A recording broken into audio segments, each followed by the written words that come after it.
Hello, welcome to Dr. Quack House Calls. I'm Dr. Quack, and today we are going to be looking at the career of Bray Wyatt. The big question I want to answer after this is, does Bray Wyatt need to go into the WWE Hall of Fame next year? The first big thing that I want to bring up about Bray Wyatt is that he has two relatives in this business that are Hall of Famers. Talking about Barry Windham and talking about Mike Rotunda, otherwise known as IRS. Both these men are bona fide Hall of Famers, did a lot as a team and individually. But does that mean that instantly they created a Hall of Famer that was a second generation wrestler? Well, let's look into the career of Bray Wyatt. Bray Wyatt started his career in 2008 down in Florida Championship Wrestling. He was down there for roughly on and off for 4 years. He ended up winning the tag team titles, Florida Tag Team Championship Wrestling's titles during that time frame with his brother, Bo Dallas. He entered the NXT as Husky Harris. He did that from 2010 to 2011.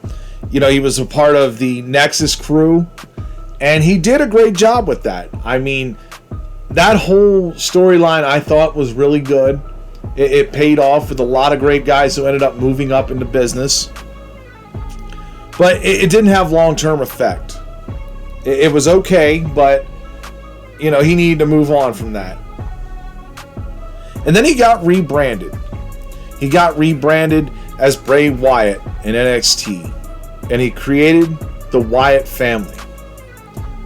The Wyatt family had Luke Harper and Eric Rowan, and it also had Braun Strowman involved throughout his tenure. Bray Wyatt did a lot of things. He was a WWE champion. He was a Universal Champion twice. He also held the tag team titles with Luke Harper and Randy Orton under the Freebird rule. And he also was the Raw Tag Team Champions with Matt Hardy. Broken Matt Hardy. He was involved in the business, and the character itself made people want to gravitate towards it because it was weird, it was creepy, it had a stigma with it. It wasn't the same as your cookie cutter wrestlers throughout the last 10 years. He had the Firefly Funhouse. The Firefly Funhouse was definitely one of the best things that could have happened for him. I mean, he got to portray a Mr. Rogers style character. He got to come out there with an assortment of guests with him, most of them puppets. And he created one of probably the best cinematic matches at a WrestleMania event. Him and John Cena, definitely memorable. This was during the COVID time when you couldn't have fans in the audience. So this really paid off. This really went well, I think, for him on that. His gimmick was mostly about personality disorders. He had different ones. You know, you had Bray Wyatt and you had The Fiend. The Fiend was kind of a monster from hell and was very, very dark. And it was a good thing to have because you needed that heel side. Very early on when he was doing this, he had a match with The Miz, and The Miz would do a lot of punishment to him in the ring, and Bray Wyatt didn't feel a thing. But then The Fiend came out. And The Fiend was basically no tolerance of pain at all. You know, he would inflict a lot of pain. He had the red lights, which some fans liked, some fans hated. They were mixed reviews on. A lot of people said it was giving them headaches. It was actually giving some people seizures, which was really wild. But all in all, it still had that creepy aura. Bray Wyatt lived to be 36 years old. And had a pretty strong career, I would say. In 2021, the WWE decided to release him. And that was during the Black Wednesday, where they released a lot of people. And many people were upset, but this was the most notable. People were shocked. Why would Triple H release him? Budget cuts was what the answer was. Thank you, John Laurinaitis. But he came back, for a little bit of a stint. In 2022, he started, when he broke down the cage during the Extreme Rules match.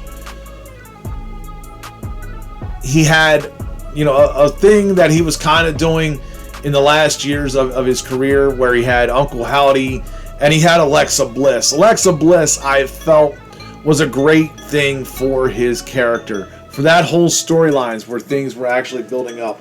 When Bray couldn't be on TV, you had Alexa Bliss doing her thing, turning into the character. I want to go down some of his accolades now. In 2010, he had the Feud of the Year. He was part of Nexus. He had Match of the Year with John Cena during a Last Man Standing match at Payback. He was the most hated wrestler of the year, a part of Nexus. He was number 6 in the PWI 500 in 2014. He was a very influential person to a lot of people's gimmicks. Anybody who wanted to pull the weird, the creepy, the strange character out would look towards Bray Wyatt. There's been other ones before him, but I don't think there was anyone like him. He also got other awards. Wrestling Observer gave him Best Gimmick in 2013, Best Gimmick in 2019, Most Overrated in 2020, Worst Gimmick in 2017. See, you can see the mixed view here. It was like either you loved it or you hated it, and there were certain times that you loved it, and there were certain times that you hated it. Worst Feud, Randy Orton 2017. I mean, it's funny how this all works. I have said this with wrestlers. They grow after their death. And for a prime example, Owen Hart is the one I can think of, because Owen Hart never won the world title, but after he left, his legacy grew. Just like here with Bray Wyatt, his legacy is growing, and it's still bigger than life. Now to the big question. Does Bray Wyatt deserve to go into the Hall of Fame this year? And these are my thoughts. You tell me what yours are in the comments. But mine, if this is a business move where you want to put somebody in and you're trying to, get people to pop the crowd, that's probably the reason why he goes in. Honestly, I don't think he should go in right now. I think there should be a couple of years. The last time somebody passed away and they instantly went in was Eddie Guerrero. Eddie Guerrero's legacy has grown so much. But to think that, after you die, you automatically go in. And he died at a young age. Died under 40. I don't think right now is the time, unless you're having a struggle with business and this is the guy that you got to put in the headline. I think that's their reasoning if it does go down. Let me know what you think. I am very curious on this. I feel that Bray Wyatt is a Hall of Famer, yes, but I don't feel it's the right move for this year. I really don't. I think that needs to be a couple years down the road, just because you don't want to exploit it. I don't believe in exploitation. I believe that's what happened to Eddie Guerrero big time. But that's all I got here, folks. Thank you for tuning in. I'm going to have more podcasts out here throughout the week on various things. I'm going to have a big Q&A session this week, so make sure you tune in for that. I'm Dr. Quack, and this is the House Calls.